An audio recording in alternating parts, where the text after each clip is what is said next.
Hi, I'm Tom Riley. I play Leonardo da Vinci in Da Vinci's Demons. Basically, Da Vinci's Demons, it's basically a look at Leonardo da Vinci as an artist, a scientist, a construction, a destruction kind of person where he creates military things. And how many different directions were you pulled in to play this character? Oh, hundreds. But that's the thing about it, is that I didn't know any. I barely knew any of that stuff when I took the role on. All I knew was the idea of him that everyone has, this sort of old man who created a huge legacy of masterpieces. I didn't know he was an anatomist and he was a war engineer and he was all the stuff you just mentioned.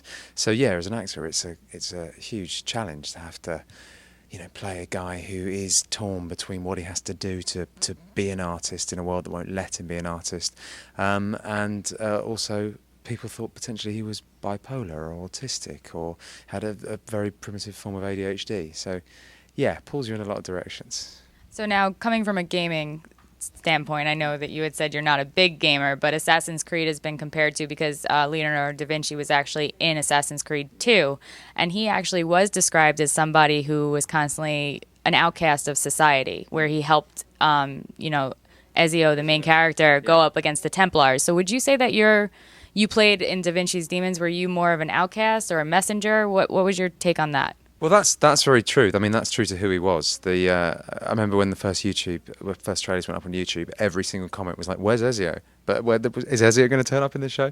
Yeah, he was an outsider. That's the thing. He was illegitimate, and he was a bastard. He couldn't join the Guild of Artists. He couldn't inherit wealth. He couldn't inherit land. So the very nature of who he was and who his family was meant that he had no choice but to be on the outskirts of society and try and wangle his way in, which is what we do in the series. One interesting thing I thought was it's Ezio Auditore da Firenze, which means Ezio is like the hearer or the listener of Florence, whereas Da Vinci seemed to be his eyes, his ears, his guidance. So do you think Da Vinci was more of a quieter person who stayed back, took everything in, had all this knowledge, and perhaps he was untapped? Well, that's certainly a way of looking at it, but the thing is, no one knows. The various speculative biographies that I've read about him, some have said he was an anti-authoritarian lawbreaker, troublemaker with a big mouth. Others have said he was a hugely flamboyant dresser. Others have said that. I was in Florence last week and talked to two different historians who got into a big fight about whether he was thin because he only ate vegetables or whether he was really fat because he loved cake. And I was just there going, no one knows. All they know is that he was a man with an incredible brain, an incredible mind.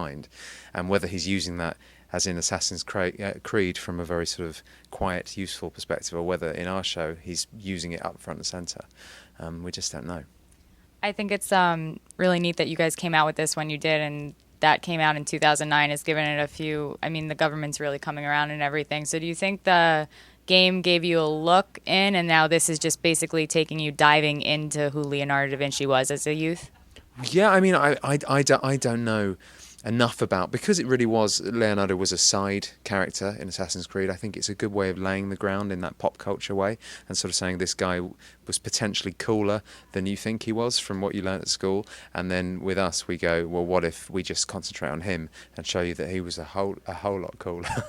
How much pressure did you feel going into his character, stepping into Da Vinci's shoes, if you even know if he wore shoes? Yeah, I mean, a huge amount of pressure, because it's one of the most iconic humans in history, and I think it's the second most recognised man after Christ, it's supposed to be. And the idea that so many people care about him, and so many people want to see him realised respectfully, and we're doing something very fantastical and off the wall, that yeah, there's a lot of pressure. I feel it. I'm terrified. Hope it's fine.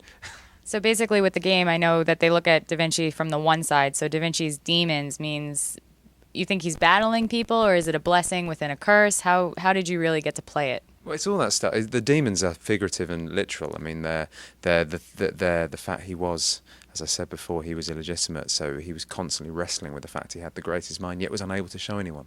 He was unable to do anything about it. He had a terrible relationship with his father. In our show, he's trying desperately to find out who his mother was. He's also on a quest to find something that he thinks will solve all the mysteries that he currently doesn't understand and can't work out. So there are a whole different bunch of stuff that constitute his demons in the show, and I get to wrestle with all of them over 8 eps.